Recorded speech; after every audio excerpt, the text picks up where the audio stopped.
Before your signature meant anything, this did. For 5,000 years, a small engraved ring carried more legal weight than your name written in ink.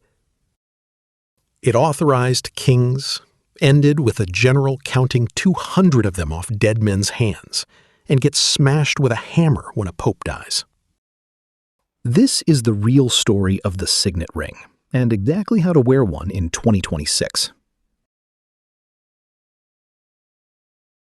A signet ring has one defining feature, a flat top face, engraved with a design cut into the metal, not raised above it. That's called intaglio, and it's carved in mirror reverse on purpose. Press it into soft wax, and the reversed cut becomes a correct raised stamp, proof that a letter was really yours. Before literacy was common, that impression carried more authority than a written name. You didn't sign a document, you sealed it. The best bezels were cut from hard stone, carnelian, agate, sardonyx, lapis lazuli, because polished stone releases from wax clean. Gold and silver work, but stone cuts sharper detail. That idea is 5,000 years old. Around 3500 BC, in Mesopotamia, the first seals weren't rings at all. They were small stone cylinders rolled across wet clay tablets. By the time of ancient Egypt, that cylinder had become a ring, and pharaohs wore signets engraved with their royal cartouche. If a decree carried the pharaoh's seal, it carried the pharaoh's authority, no different than his presence in the room. Rome turned the signet ring into a legal class marker, and this is where it gets strict. The right to wear a gold ring belonged only to senators, magistrates, and the equestrian class. Everyone else wore iron. In AD 22, Emperor Tiberius made it official. Gold rings required 3 generations of real family wealth behind them. Equestrians wore their signets as a visible badge of rank.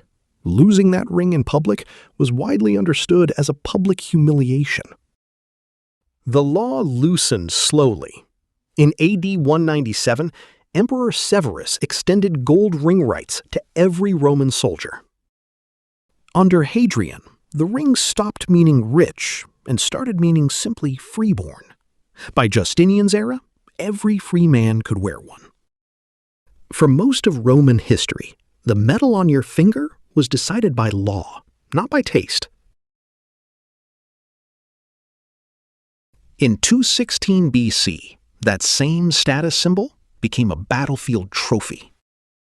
At the Battle of Cannae, the Carthaginian general Hannibal destroyed a Roman army in a single day, one of the deadliest battles in ancient history. Afterward, his soldiers stripped the gold signet rings from the hands of the Roman dead. Senators, officers, over 200 of them. Hannibal sent his brother Mago back to Carthage, and Mago poured every ring across the floor of the Carthaginian Senate. No speech could have made the point faster. That was the price of one afternoon.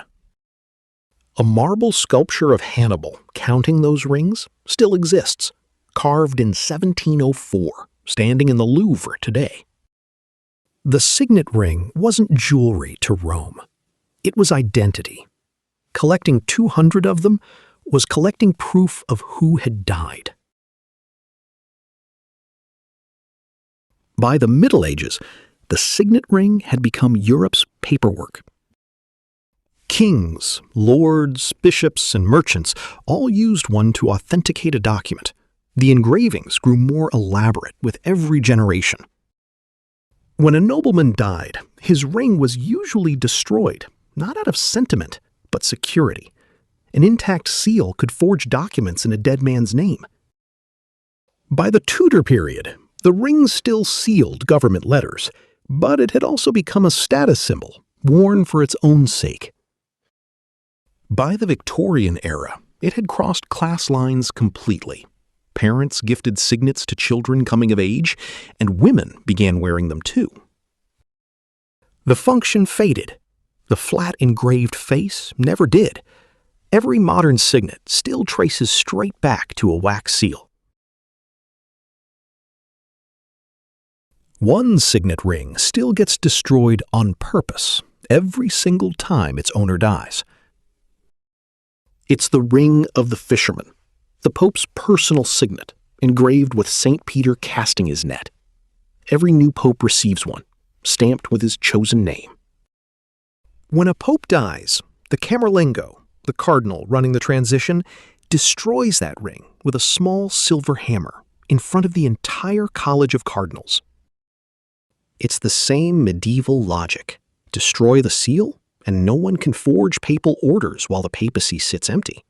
That exact ritual happened as recently as 2005. In 2013, Pope Benedict XVI did something almost no pope had done in nearly 600 years. He resigned instead of dying in office. So his ring wasn't smashed, it was defaced. 2 deep cross-shaped cuts from a chisel. A smaller ending for a very different kind of departure. Everyone knows signet rings were used for wax seals. Here's exactly how that worked. The design is cut in mirror reverse, below the surface. Press it into softened wax, and the recessed lines rise up, correct and raised. A stamp in miniature. The wax itself was usually beeswax, resin, and pigment, red being the standard color for anything official. A quick twist, a lift, and it hardened in seconds. Stone bezels were preferred for centuries for exactly this moment. Polished stone releases from wax clean every single time. Metal can drag and blur the impression. So, which finger does it actually go on? Tradition says the pinky of your non-dominant hand. It's the finger least involved in gripping, so the engraved face stays protected. In British tradition specifically, that's the left pinky. Continental Europe sometimes moves it to the ring finger. Some cultures wear it on the index. There's no single rule. Family custom and geography decide. And face in or face out. If you still use it to seal something, or just want the design visible, face it outward. If it's a private symbol, some wearers turn it inward. Both are correct. Which brings us to now, because a signet ring in 2026 doesn't have to mean any of this history at all. Personalization has pulled the signet back into everyday jewelry for a much younger crowd. Zodiac signs and initials instead of family crests. Practical and direct in the etiquette styling beats.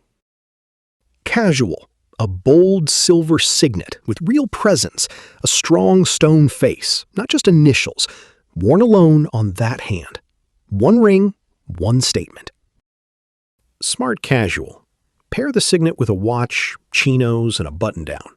The ring adds a point of interest without competing with the outfit. Formal wear calls for restraint.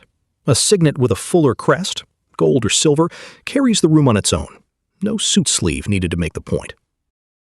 For women, the same rules apply at a smaller scale. Stack a signet with midi rings or thin bands, and don't be afraid to mix metals for contrast.